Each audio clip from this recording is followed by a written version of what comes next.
Hi guys, Hello, this welcome to Meeple's People Circus. Hello that way, that way. I'm not on that one. I'm here.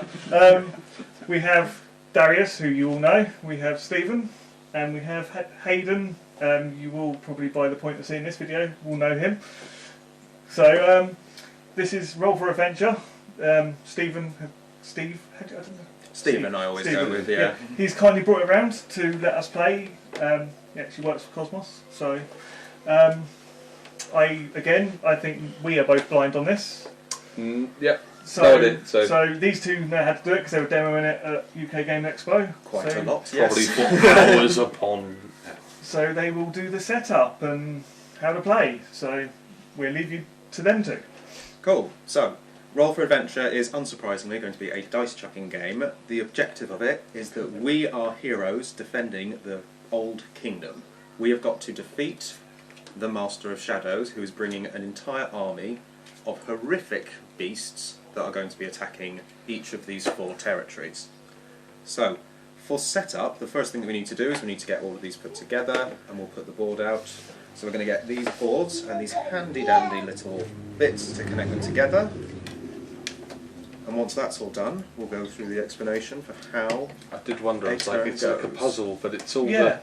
where's the other bit? But it's there. Go Right. right there. It's magical. That is. It's quite pleasing. Well, that's going to have to go slightly around. One of the nice things about these boards as well is they have an A side and a B side, so there is variation and replayability in what you're doing. Right. Once those go together, we're also going to have to pick a colour of dice. So, Darius, what colour are you going to be for this? I'd love to be red if it's on. Yeah. Unless ones someone are has good a ones. choice of red. Hayden. I will be green. Blue's my favourite colour and it's closest, so I'm going to go for that, which leaves Jay with the yellow ones. Then we are also going to have to pick which characters we're going to be. Now there are 10 in the box, but we've taken the 4 recommended starter ones to begin with this starting game. So we have got the fighter, the adventurer, the healer, and the protector.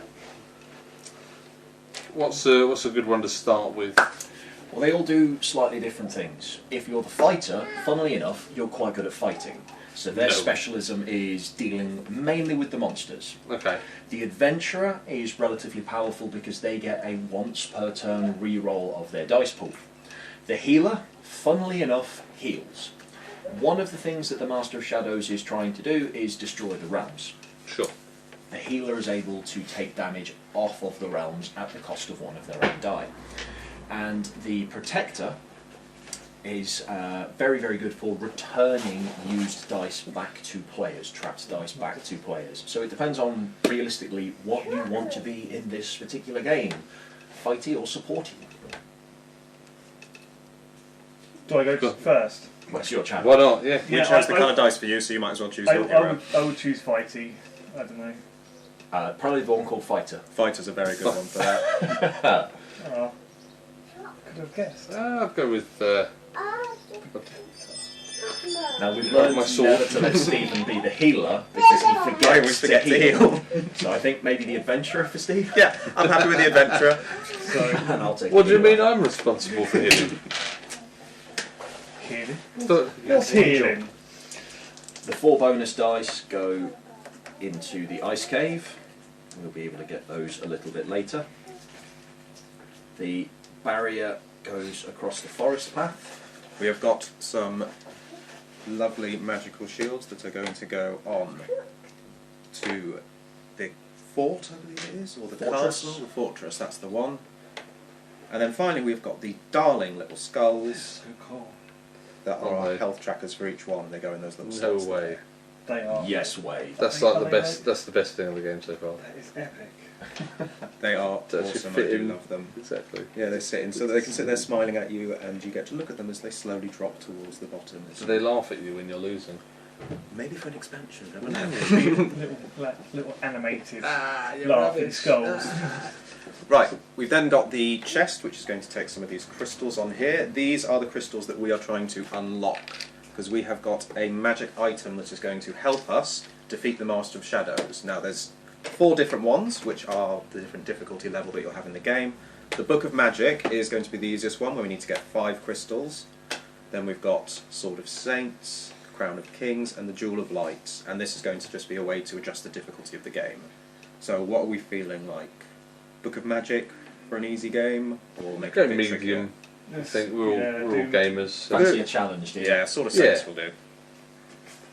I find that easy in games is just too easy. You want a little bit of it.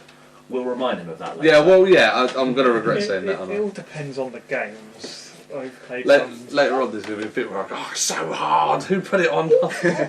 cut to that now if it happens. So we have the different monsters for each of the different realms. There is a separate deck of generic monsters that all have their own specific powers. We will shuffle these, and then in the bottom, I can't remember off the top of my head if it's a half or a third of the I deck. think it's the bottom third, yeah, the bottom third in the rulebook. We'll take a few more off of the top of there. We take the card for the Master of Shadows, and we shuffle him into the bottom third. He will pop up at some point.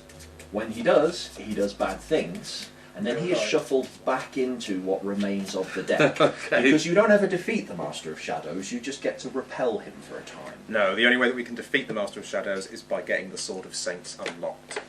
Ah, okay. There's a little card there to remind you just what the Master of Shadows does.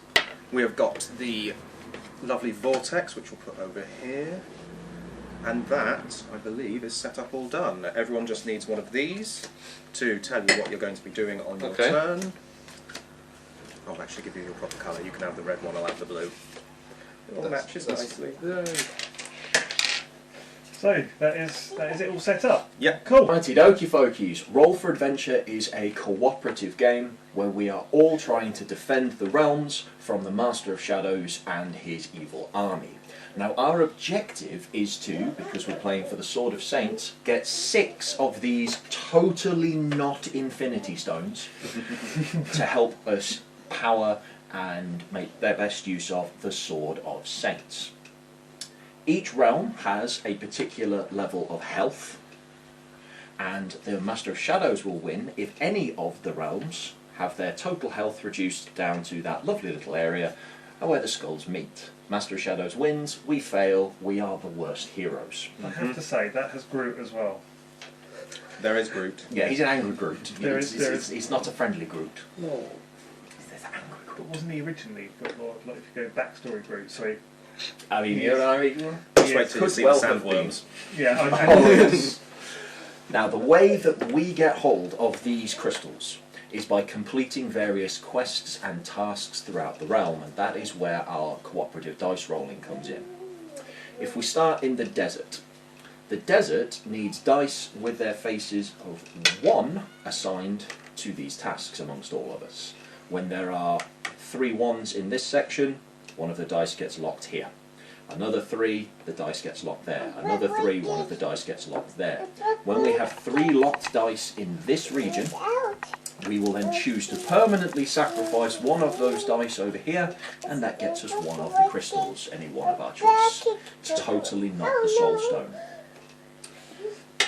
In the fortress...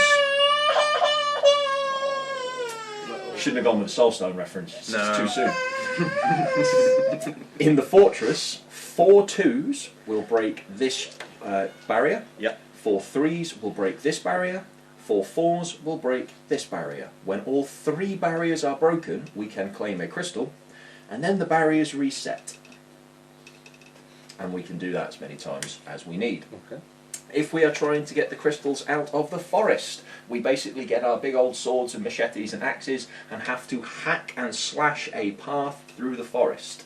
This is done by assigning either 5s or 6s to these areas, so it could be a 5, which I for some reason can't find on a d6, or a 6 here. When there are dice up to the first barrier, we get to claim a crystal. All of the dice are taken back, the barrier moves back 1, and we then need to start again. Claim the crystal, barrier moves back, start again, and so on and so forth. So each time it gets a little harder. The ice cave doesn't actually get us any crystals towards the Sword of Saints, okay. but it does help us in other ways.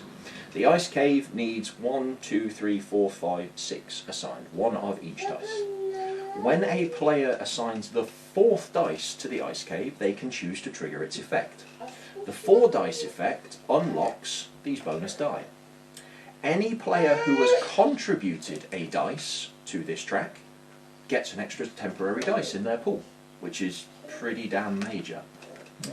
If they choose to not trigger it at the 4 dice stage, that's fine.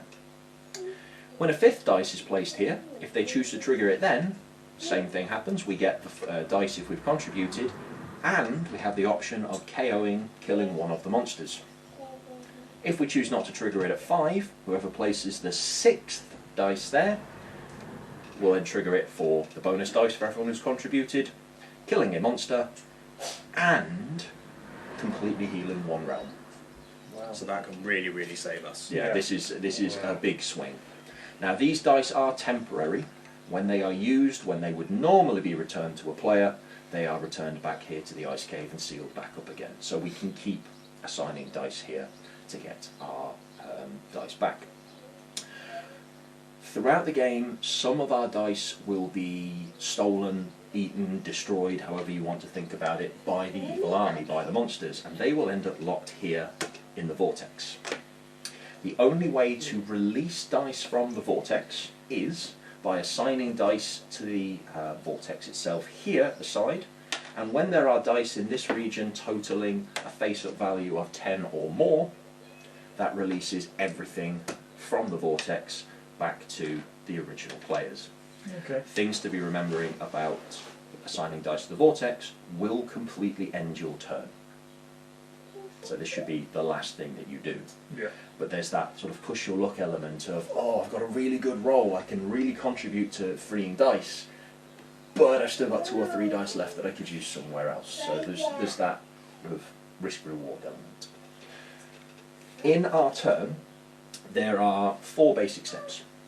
The first one, funnily enough, on our lovely little explanation cards, is to roll all of the dice that are assigned I'm to going to you. join in. Yeah, why not? So we would roll all of the dice that are assigned to us. And of that roll, we can... Are you telling me that wasn't recording? No, I don't know what you're about. We can then roll all our dice, hopefully in the dice tray. And from that roll, Wow. we can only pick a single number to assign. So from that roll, funnily enough, I think I might pick 3s. I think you've just unlocked. yeah. So if I was to 3. say I'm going to assign the 3s, I can assign them anywhere That to was one great. zone. You can assign to one zone. So I couldn't Okay. split the 3s. I couldn't put, say, 3 3s there and a 3 there. Right. Can't be done. Can you do the assign it zone and that? no. No. You can only assign to one place. You can assign to Oh, a no. zone and a task. You can assign to the vortex. You can assign to monsters. We'll come to that in a minute. Oh, okay. For argument's sake, let's say I didn't roll quite so many 3s. Let's say I rolled that. Okay, I've chosen to assign my 3s to the fortress towards that barrier task. You then take the dice that you have left, roll them again. Oh look, I've got another 3. I'll contribute it to that task. Epic 3. Take the dice. Yeah, oh, I'm so average. Roll it again. 2s and 5s. 2 and a 5. Okay, so I will put the 5 towards that task. Roll my last dice. Oh look, it's another 3! I am the best at this. Wow. Breaks that barrier. Now conveniently, that also shows what happens when a task is completed. When a task is completed, the dice are then removed and put back on their owner's character sheet. This could happen in the middle of a turn. Once it's been used, once they come back, I don't get to roll these again. Okay. Ah. Yeah, so that's my dice done and assigned. So what we've done on that part is we have selected a single number and placed 1 or more dice with that number either on an available territory, on an enemy, or on the vortex of resurrection, which ends the turn. Re-roll, repeat. Once all the dice have been placed, or if I had dice left and I've placed one on the vortex of resurrection, the next thing that happens, which was the end of our turn, is we flip a monster card. The monsters are very clear by their colour as to which realm they belong in. So the Sand Devil comes across here to the desert. About the monsters, they have a power level and they have a thing that they do. The monsters will, on the A sides of the board in the desert, eat a 1 if 1 is available from the task. There is no dice there for them to destroy, eat, whatever you want to think of it. So because they cannot remove a dice from an ongoing task, they do damage to the realm. Wow. Instead. Yeah. Right. Yeah. Now the reason the power level is important, there are level 1, level 2 and level 3 monsters. If a level 2 comes out, this level 1 goes, "Oh, bigger boys, I better do some work!" And it will attack again, because the level 2 makes it. Then the level 2 attacks. If a level 3 comes out, the 2s and the 1s go, "Oh my god, you're so cool!" And they will attack. You're my favourite And bad guy. then the level 3 will attack. So staying on top of monsters is kind of important because they can snowball. Yeah. There is only one level 3 monster for each realm. There are a couple of level 2s, there are mostly level 1s. Dealing with monsters is another place you could assign dice. You could assign dice as part of your turn to the monster. When there are dice equaling a face-up value of 6 on a monster, now that could be several small dice, or it could be just one big old hit, that monster is then defeated and discarded. The die comes back to your As well as character trying to thing get be- your... Yeah, so there's balancing doing the quests, or keeping an eye on the monsters. Yellow. So every time then it goes to the next player and they repeat. They will roll their dice, they will assign, and they will, at the end of their turn, draw a monster. Now we each have, for our characters, special abilities. These are things that our characters excel at. So the ones that we have chosen to play with today. I'm playing the healer, so once per turn I may roll my dice and go, I'm going to forfeit this. Instead of assigning it to any one task, I can heal a 1 point of damage from a single round. The adventurer that Stephen is playing, once per turn, may re-roll all of their dice. So they might roll something and go, I really needed 3s, which apparently is me. Switch And not got a possibility. single one, so they get a full re-roll. The protector, once per turn, if there are another player's dice locked in the vortex, they can just go, you get that dice back. You Just cannot one do dice, it to yeah. your own dice. Okay. It has to be another player's and it's just one dice. Yeah. And the fighter, funnily enough, is a little bit leery, likes to go out on the town, a few pints of mead and just get a bit brawly. The fighter, once per turn, can defeat a monster card with a total value of 4 instead of 6. So you're just much better at killing things than any of So us. But only of his colour? Nice. Yeah, if he puts, so it says, say I had on that sand devil, You had to. I had a 3 or 2, Okay. something like that, You don't and Jay was to assign to it a 1, Yeah. brings it to 4, okay, So as long as yellow is there. Yeah, yellow has to assign it. it has to be yellow assigning it. What about if yellow had a 2 and then you put in a 2? Not that way Because around, it has to be yeah, the other way around. his Right, turn. okay. It is once per turn. So he's and kind it of that happens finish on him. our turn. Yeah. Yeah, right, okay. Exactly that, yes. I'm going to go and So, smash. as we will go down through that monster deck, and what we'll do is we'll get the first top couple of cards so we can shuffle that Sand Yeah. Devil back in somewhere. As we get down through the monster deck, eventually we will find that Master of Shadows card that was shuffled in that bottom third. When the Master of Shadows is revealed, because he is the big bad, that is the general, any monsters that are out on the board, 1s, 2s, 3s, doesn't matter, they will all attack. Oh, After that, we roll the territory die. And Oh, yeah. depending on which die face we roll, different things will happen. If we roll a blank, the Master of Shadows has turned up and done a typical evil villain monologue. You shall never defeat me, rah, rah, rah, and then walks off again. That's a 1 in 6 chance. If we roll a single territory, that territory takes an immediate 2 damage. It's a big swing. Or we roll this face, which is 1 damage to every territory. wonder. Yeah. Wow. Then we reshuffle the Master of Shadows into what remains of the draw deck. Because you don't ever get to defeat the Master of Shadows unless you have the magic relic. You can only repel him for a time. So he keeps coming back. And obviously, the further and further down that draw deck you go, the more and more he turns up. Okay. Damn. So that is our clock for the game. That is pretty much Roll for Adventure in a nutshell. Just getting ready to roll. With the noise in the background. Well, cool. We will start playing the games tomorrow. playing was a good start. Yes. In our clothes, Bye. we're wearing for a third day in a row. Bye. Bye.